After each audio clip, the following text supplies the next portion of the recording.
Hatto Xudo Qur'onda ochiq aytadi. Qiyomat kun shunday kunki, akalar, qadrdonlar, go'daklarni sochi oqarib ketadi deydi.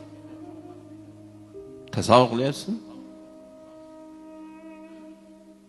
Shu kunda siz men bilan nimani gaplashasiz? Yo, men siz bilan nimani gaplashaman?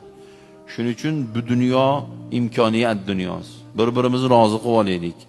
Kechirim so'rab olaylik va ertaga ashuni rozi qilishim kerak deb deydigan ishni qilmaylik bir-birimizga.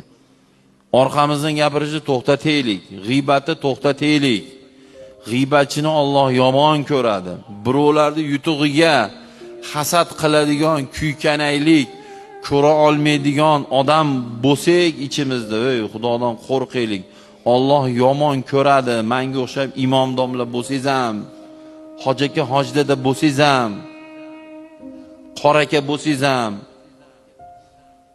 soqolimiz kindiyimizga tushib tursa ham, yilona aka sallada yursak ham, birovlarga hasad qiladigan, kuykanay odamni Alloh yomon ko'radi.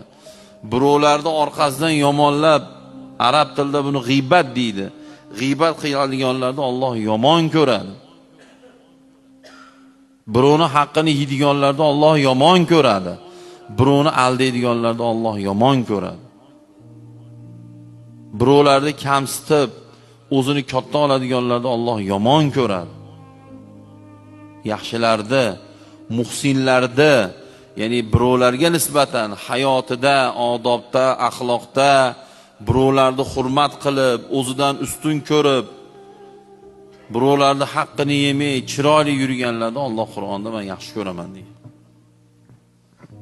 Shunday bo'laylik, amalda musulmon bo'laylik.